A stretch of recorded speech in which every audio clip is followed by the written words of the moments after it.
Students, हम लोग last वाले वीडियो में देखे थे डाइन्यूक्लियोटाइड्स। इसके बाद डीएनए को हम लोग डिफिनीसन को देखे थे और डिफिनीसन में कुछ ऐसे अननोन्स वर्ड्स थे जिसको हम लोग समझने की कोशिश किए थे। अब हम लोग उससे आगे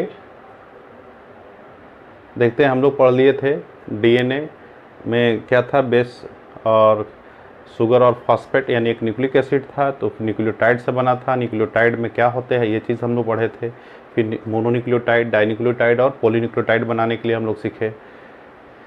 फिर उससे आगे हम लोग डीएनए के बारे में पढ़े थे। डीएनए एक डबल स्ट्रैंडेड होता था, एंटी पैरेलल पॉलीन्यूक्लियोटाइड चेन था और उसमें दो जो अननोन वर्ड्स थे। पॉलीन्यूक्लियोटाइड चेन तो हम लोग उससे पहले ही जाने थे, लेकिन उसमें डबल स्ट्रैंडेड और एंटी पैरेलल जैसे दो टर्म थे जो काफ़ी परेशान करने वाले थे, तो उसको हम लोग समझे कि क्या था। तो हम लोग ये जाने कि एक डीएनए जो डबल स्ट्रैंडेड होता है उसमें दो स्ट्रैंड में जो शुगर का ओरिएंटेशन होता है वो कहीं ना कहीं एक दूसरे का अपोजिट होता है। तो ये चीज़ हम लोग सीखने की कोशिश किए। अब इससे आगे हम लोग पढ़ेंगे कॉम्प्लीमेंट्री, कौन किसका जो बेसिस हमारे पास है वो हम लोग जो लास्ट डे बताए थे आपको कि उसमें जो डबल स्ट्रैंड है उसमें स्टेप्स था, बैकबोन था, बैकबोन में कौन कौन आ रहे थे, शुगर फॉस्फेट आ रहे थे और जो स्टेप्स था वो बेसिस बना रहे थे। तो हम लोग यहाँ पे देखेंगे थोड़ा कि क्या यहाँ पे चेंजेस देखने को मिलता है हमें ये। तो चलिए हम लोग देखते हैं। यहाँ पे सबसे पहले कॉम्प्लीमेंट्री की बात करेंगे। यहाँ पे कौन किसका कॉम्प्लीमेंट्री होगा। तो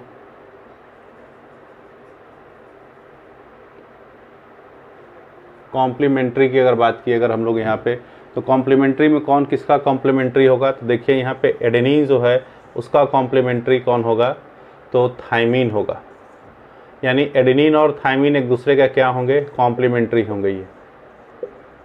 और वाइस वर्सा भी कह सकते हैं ये। वाइस वर्सा कहने का मतलब थायमीन है तो इसका कॉम्प्लीमेंट्री फिर क्या होगा, एडेनिन होगा ये। तो ये यहाँ पे दिखा रहे हैं ये कॉम्प्लीमेंट्री सिस्टम। उसी ढंग से यहाँ पे अगर गुआनिन है तो इसका कॉम्प्लीमेंट्री कौन होगा, साइटोसिन होगा ये। तो ये कॉम्प्लीमेंट्री है। यहाँ पे भी वही होगा, वाइस वर्सा ही कहेंगे ये। तो ये कॉम्प्लीमेंट्री सिस्टम, अगर ये साइटोसिन है तो ये गुआनिन, तो ये कह सकते हैं। अब इसका हम लोग कैसे यहाँ पे कह सकते हैं कि जैसे क्वेश्चन यहाँ से क्या पूछता है, तो एनसीईआरटी में एक जस्ट एक्सरसाइज में जो क्वेश्चन दिया है वो कहीं ना कहीं इसी कॉन्सेप्ट से दिया है, कॉम्प्लीमेंट्री के कॉन्सेप्ट से। उसमें लिखा क्या है क्वेश्चन में कि जैसे एक ये डीएनए का एक सिंगल स्ट्रैंड को बनाया, उसमें ये लिख दिया ये 5' और ये 3'।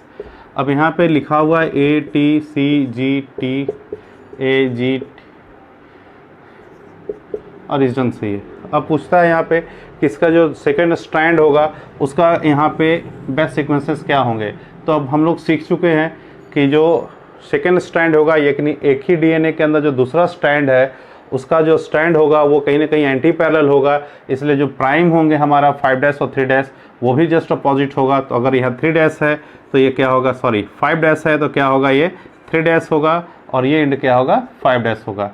और इसमें कौन कौन से बेसिस आएंगे यहाँ पे इस स्ट्रैंड में, तो जस्ट हम लोग कॉम्प्लीमेंट्री से अभी देख रहे हैं कि कॉम्प्लीमेंट्री कौन किसका होता है। तो देखिए एडेनिन अगर यहाँ है तो इसका कॉम्प्लीमेंट्री क्या होगा, यहाँ थायमीन होगा। अगर यहाँ थायमीन है तो इसका कॉम्प्लीमेंट्री क्या होगा, एडेनिन। साइटोसिन है तो यहाँ क्या हो जाएगा, गुआनिन। अगर गुआनिन है तो क्या होगा, साइटोसिन। थायमीन है तो एडेनिन, एडेनिन है तो थायमीन। और इस ढंग से ये कॉम्प्लीमेंट्री हो गई ये। तो ये कॉम्प्लीमेंट्री से हमें चलिए एक क्वेश्चन का आंसर तो फाइंड आउट हमने कर लिया ये। तो ये फ़ायदा है यहाँ पे, और भी आगे हम लोग पढ़ेंगे तो उसमें भी ये इसका आएगा। तो ये था कॉम्प्लीमेंट्री। तो हमसे ये पता चलता है कि कौन बेस किसका कॉम्प्लीमेंट्री होता है।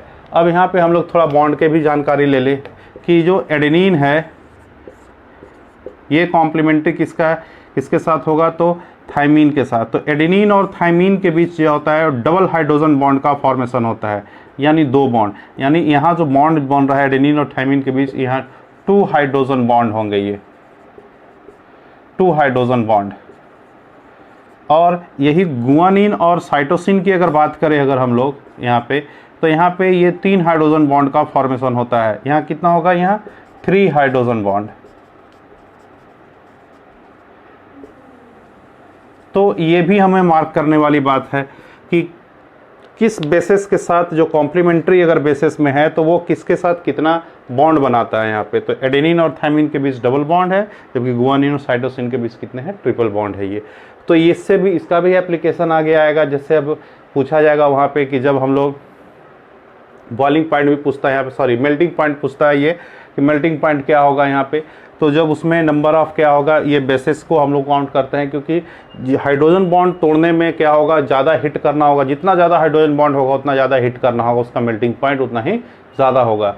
तो क्वेश्चन यहाँ से आगे भी हम लोग लाएंगे इस क्वेश्चन को कि जैसे एक 2 डीएनए हमारे पास है, जिसमें दे देगा क्वेश्चन में क्या है कि 2 डीएनए है और एक डीएनए के पास एडेनिन या थाइमिन जैसे बेसिस की संख्या दे देगा, दूसरा डीएनए है उसमें गुआनिन और साइटोसिन जैसे बेसिस की संख्या देगा और पूछेगा कि मेल्टिंग पॉइंट किसका ज़्यादा होगा।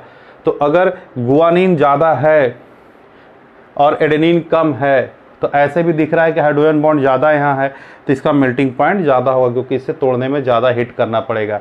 अगर एडेनिन क्या हो गया, ज़्यादा पड़ जा रहा है, ज़्यादा पड़ने के बाद भी हमें ऐसा नहीं है कि एडेनिन, अगर देखिए यहाँ पे एडेनिन की संख्या अगर यहाँ पे 30 है और गुआनिन की संख्या 30 है तो फिर भी इसी में क्या होगा, हमें मेल्टिंग पॉइंट ज़्यादा यानी ज़्यादा हिट करना पड़ेगा इस बॉन्ड को तोड़ने के, क्योंकि यहाँ 3 बॉन्ड है। तो देखिए ये 30 गुआनिन होगा तो कितने हाइड्रोजन बॉन्ड हो जाएंगे, तो 30 × 3 क्योंकि 3 बनाता है तो यहाँ 90 हो जाएगा, जबकि यहाँ 2 ही बनाता है तो यहाँ क्या आ जाएगा 60।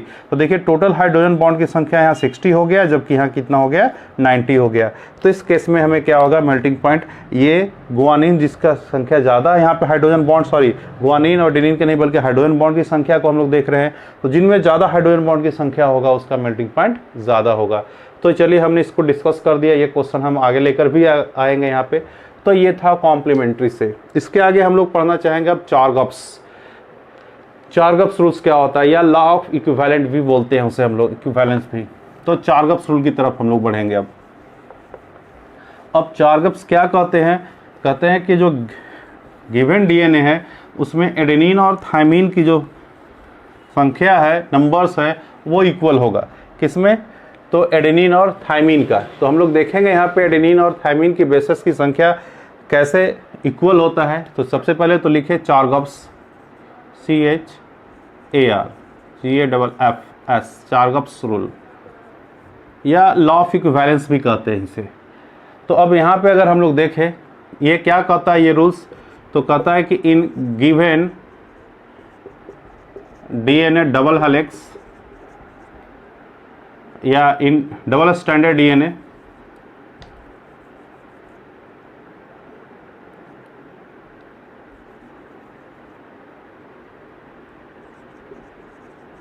Double standard DNA helix.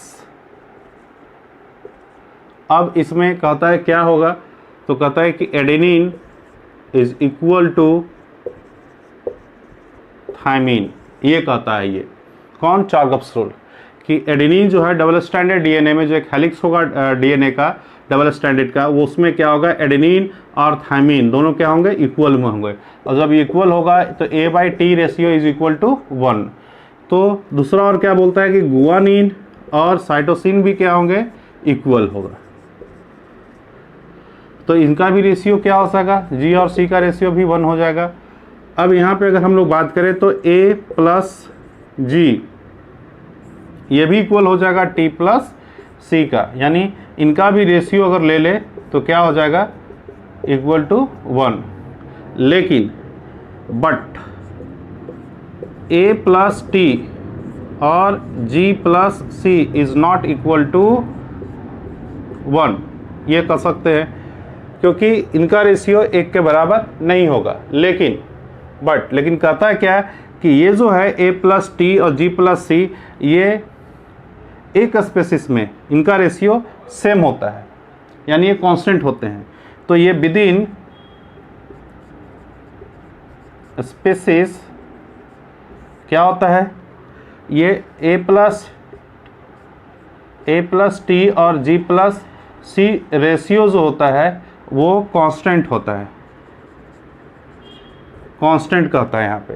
जैसे अब हम लोग एग्जांपल्स के रूप में लिख सकते हैं, एग्जांपल्स में जैसे ई कोलाई, अब इनमें कितना होता है 0.92। उसी तरह से ह्यूमंस की अगर बात करें तो ह्यूमंस में ये 1.52।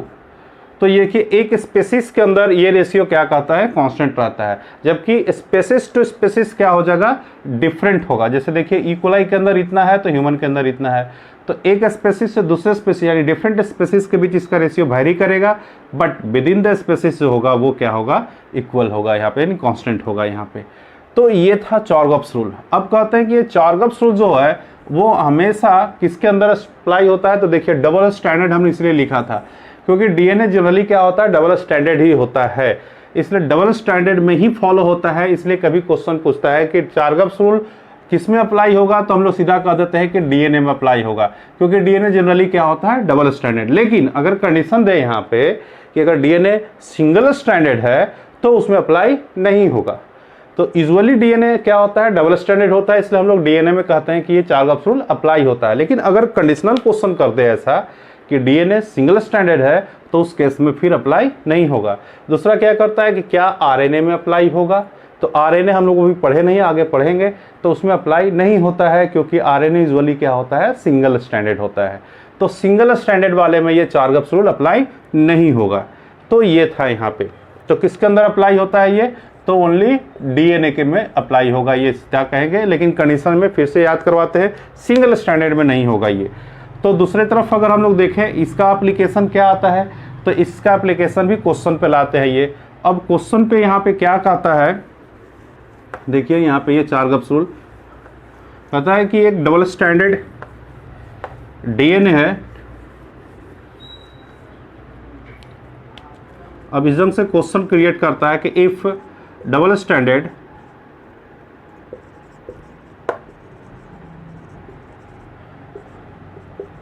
डीएनए हेलिक्स, अब इसमें लिखेगा कि डबल स्टैंडर्ड डीएनए हेलिक्स है, उसमें अब एडेनिन की संख्या जो है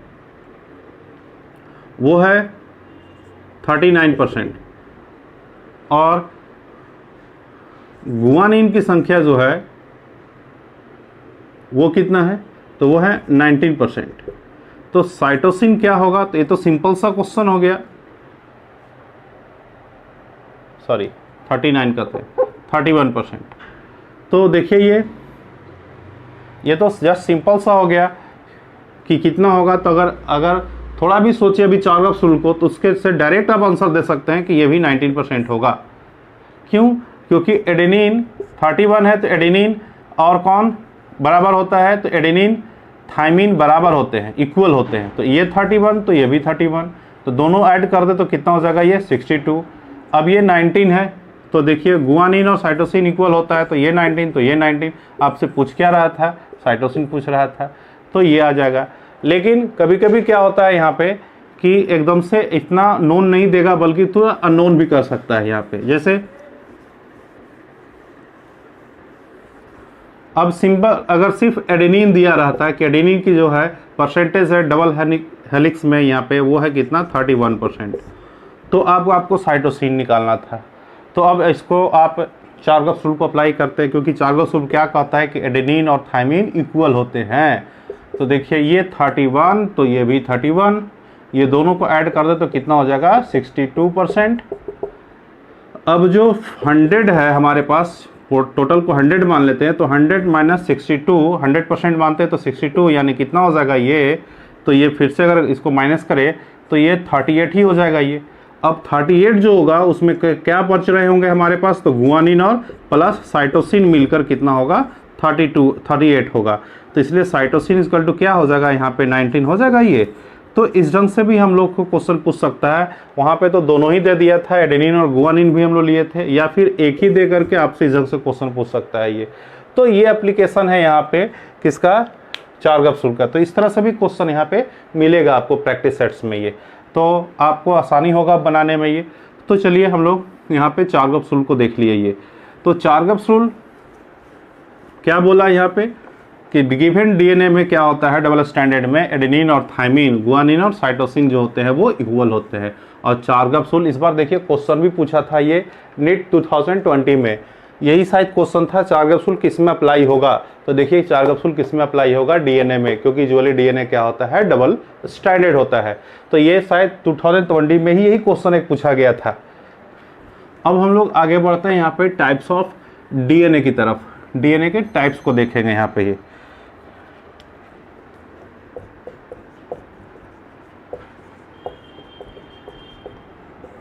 और डीएनए की टाइप्स की अगर बात करें हम लोग तो यहाँ पे देखिए ये एक बीडीएनए होता है, दूसरा सीडीएनए होता है और एक डीडीएनए होता है और एक जेडडीएनए होता है। तो इस टाइप के हम लोग बात कर रही है, यानी देखिए इतने टाइप ऑफ डीएनए है। अगर इनको हम लोग बात करें तो इसमें से सभी में से जो मोर कॉमन है, मोर कॉमन डीएनए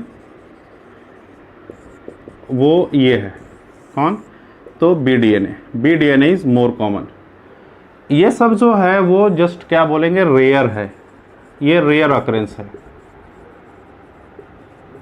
क्या है ये? रेयर अकरेंस है इनका।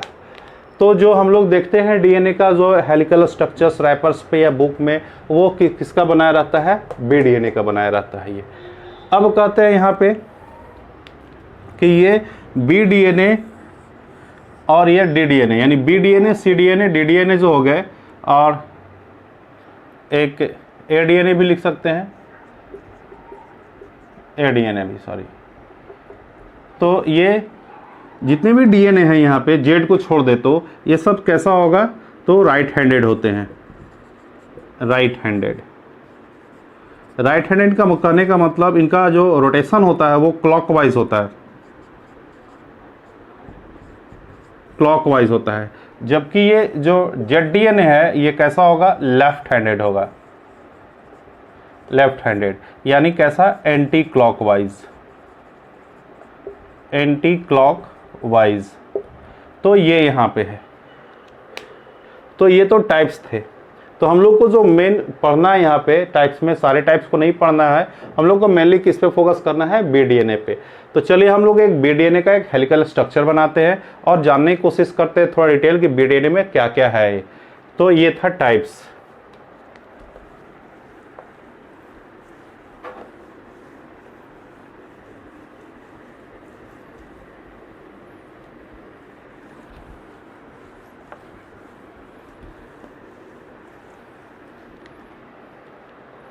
अब हम लोग बीडीएनए को स्ट्रक्चरली थोड़ा देखते हैं यहाँ पे, यानी बीडीएनए। अब इसका स्ट्रक्चर देखते हैं, और स्ट्रक्चर को बनाने की कोशिश करें ये इस ढंग से। ये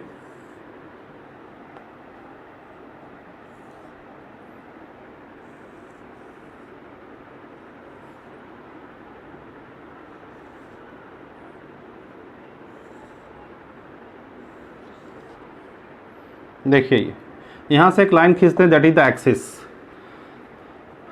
अब यहाँ पे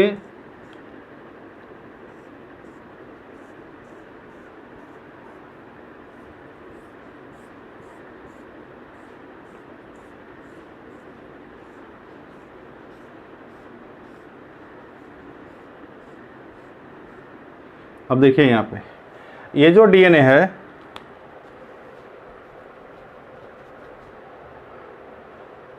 इसमें हम लोग अब जानने की कोशिश करेंगे कि देखिए यहाँ पे क्या क्या डिटेल हम लोग को जानना है। ये दो स्ट्रैंड के बीच का जो डिस्टेंस है यहाँ पे, ये कितना होता है? 20 एंगस्ट्रॉम का। ये एक बात हुआ। दूसरी बात करते हैं कि ये एक्सिस है। एक्सिस और बेसिस के बीच में जो एंगल बनेगा वो जस्ट बनेगा कितना का एंगल? ये एंगल 90 डिग्री का होगा। इसके बाद दो बेसेस के बीच का जो डिस्टेंस होता है, यहाँ अगर बात करें दो बेस के बीच का डिस्टेंस, तो ये डिस्टेंस जो है वो होता है 3.4 एंगस्ट्रॉम का। अगर हम लोग इसमें देखें तो ये जो अंदर ऐसा धसा हुआ, यानी सरफेस की बात करें डीएनए की सरफेस को, तो इसे हम लोग बोलते हैं माइनर ग्रूव, माइनर ग्रूव। और ये जो है देखिए बड़ा सा है, ये इसको बोलते हैं मेजर ग्रूव। तो यहां भी ये क्या होगा? मेजर ग्रूव होगा।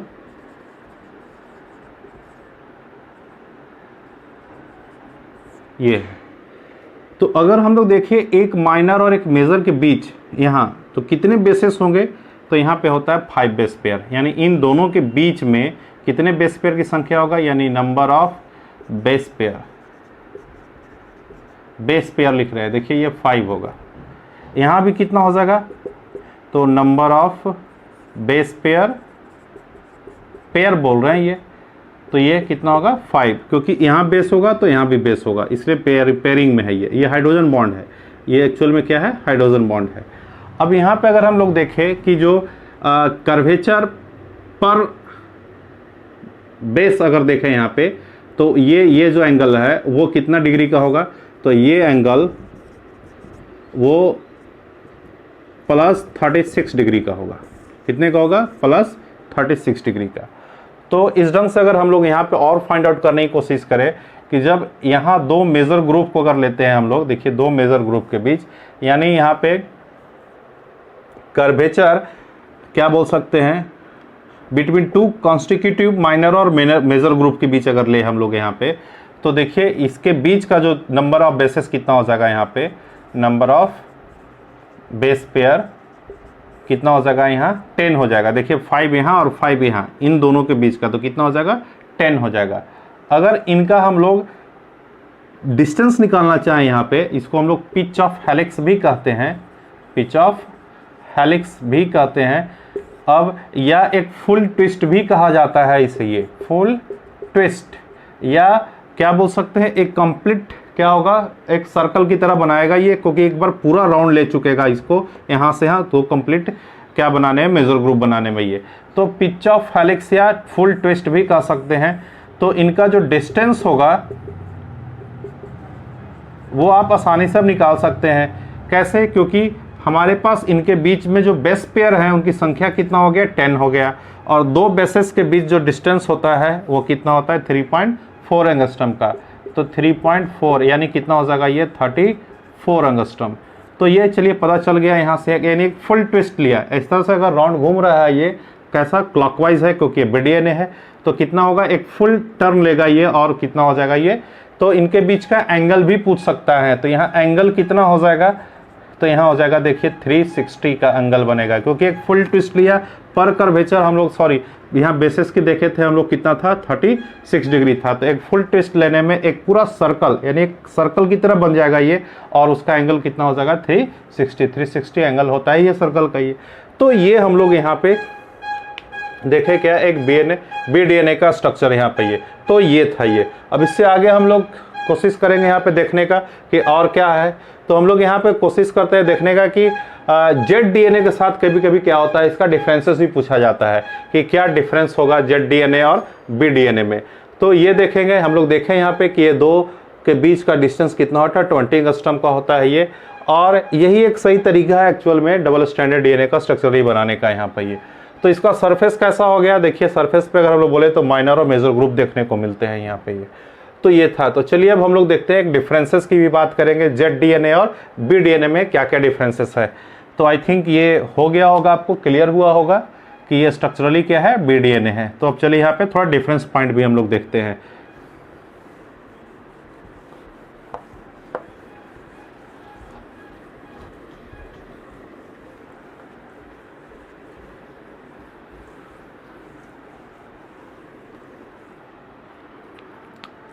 तो एक है BDNA और दूसरे तरफ है ZDNA।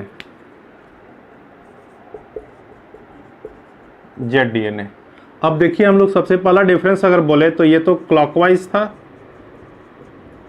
रोटेशन, तो ये कैसा था, एंटी क्लॉकवाइज ये था। अगर हम लोग बात करें यहाँ पे कि जो नंबर ऑफ बेसेस थे, नंबर ऑफ बेस पेयर कितना था, एक फुल ट्विस्ट में कितना था, इन फुल ट्विस्ट या सर्कल में वो था 10, जबकि यहाँ कितना हो जाएगा, 12 हो जाएगा उसके जगह पे। यहाँ डिस्टेंस की अगर बात करें हम लोग, distance between two base pair, तो ये था 3.4 एंगस्ट्रम,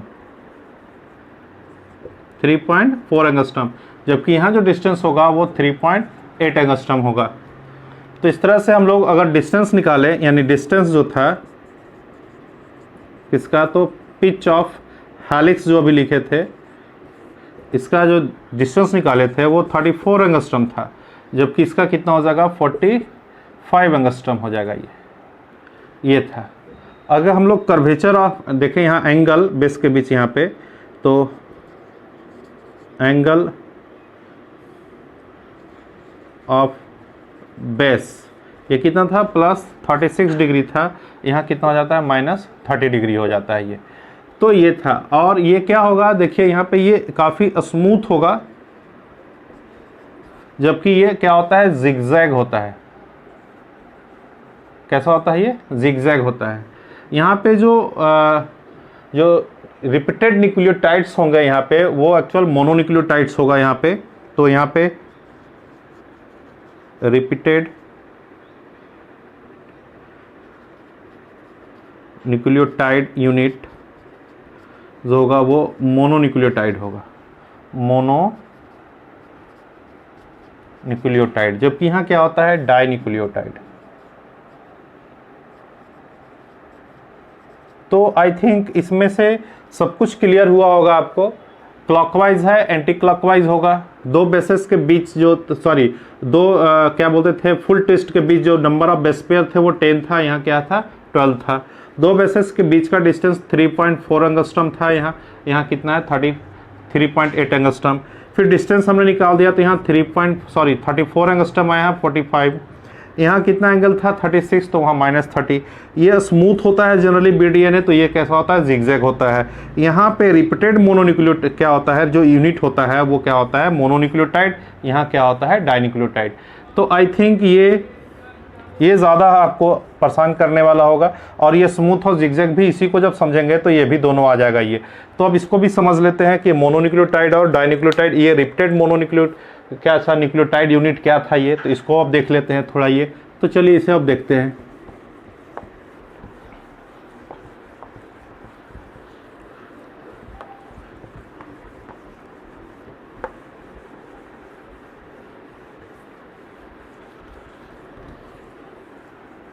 अब यहाँ पे देखेंगे आप कि BDNA जो है, इसमें रिपीटेड न्यूक्लियोटाइड की अब बात करते हैं हम लोग। क्या होता है यहाँ पे, देखिए यहाँ पे कि ये बेस और ये देखिए शुगर और ये फॉस्फेट। अब आपको क्लियर होना चाहिए ये बेस शुगर फॉस्फेट, ये बेस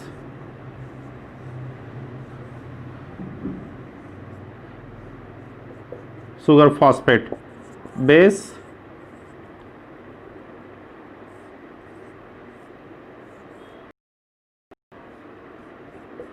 फॉस्फेट।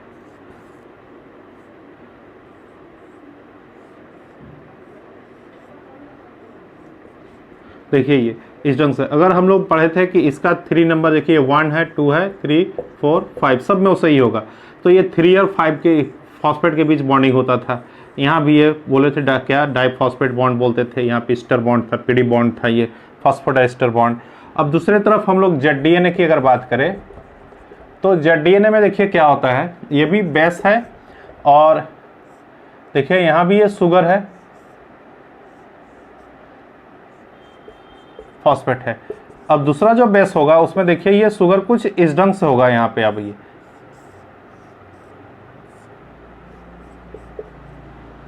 और ये थर्ड बेस जो होगा इसमें शुगर फिर से देखिए इस ढंग से हो गया ये।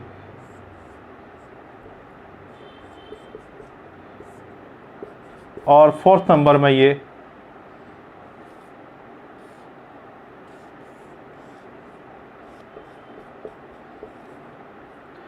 तो देखिए ये अब यहाँ पे बोलते थे कि इसका 3 नंबर और इसका 5 नंबर, देखिए ये कनेक्ट हो गया। अब इसमें 1 2 3 ये है और 5 यहाँ है, देखिए यहाँ के बीच ऐसे बॉन्ड बनेगा ये। फिर यहाँ 3 है और ये 5 है, यहाँ बॉन्ड बनेगा ये। तो काफ़ी डिफिकल्ट है इसका ओरिएंटेशन को मेंटेन करना। यहाँ पे देखिए ये सब के सब क्या है, मोनोन्यूक्लियोटाइड रिपीट हो रहा है, ये सब मोनोन्यूक्लियोटाइड है देखिए ये। लेकिन यहाँ पे अगर हम लोग बात करें तो देखिए ये दोनों एक तरह का, ये दोनों एक तरह का, देखिए ये बार बार यही दोनों स्ट्रक्चर रिपीट होगा यहाँ पे। तो ये डाइन्यूक्लियोटाइड रिपीटेड यूनिट इसमें है, जबकि इसमें क्या है, BDNA में मोनोन्यूक्लियोटाइड। अब कहते हैं ये स्मूथ बनेगा क्योंकि यहाँ पे देखिए ये 1 2 3 4 5, आप जानते हैं कि बेस का 1 नंबर शुगर के साथ क्या होता है, बॉन्डिंग होता है। चाहे यहाँ भी हो तो ये 1 होगा, 2 3 4 और ये 5। यहाँ भी देखिए ये 1 हो जाएगा, 2 3 4 5, ये 1 हो जाएगा, 2 3 4 5। तो 1 नंबर के साथ हमेशा शुगर का 1 नंबर पोजीशन के साथ बेस अटैच होता है। तो देखिए यहाँ पे 3 नंबर और ये 5 नंबर, इसका ओरिएंटेशन इस बॉन्डिंग के लिए अपने आप को चेंज करना पड़ेगा, जिसके वजह से कैसा हो जाता है, ये जिगजैग स्ट्रक्चर में आ जाता है। कैसा आ जाता है, ये जिगजैग, जबकि यहाँ बहुत इजीली हो जाता है, इसलिए कैसा होता है, स्मूथ होता है। तो आई थिंक आपको ये क्लियर हुआ होगा अब कि ये रिपीटेड यूनिट जो था यहाँ पे न्यूक्लियोटाइड का जो रिपीटेड यूनिट था वो डाइन्यूक्लियोटाइड क्यों है और ये मोनोन्यूक्लियोटाइड क्यों है, ये जिसके वजह से ये जिगजैग हो जाता है। तो ये है जेड डीएनए के अंदर ये रिपीटेड न्यूक्लियोटाइड और ये है बी डीएनए के अंदर रिपीटेड न्यूक्लियोटाइड्स। तो आई थिंक इट में भी क्लियर आपको हो सकता। तो अब इससे आगे हम लोग नेक्स्ट वीडियो में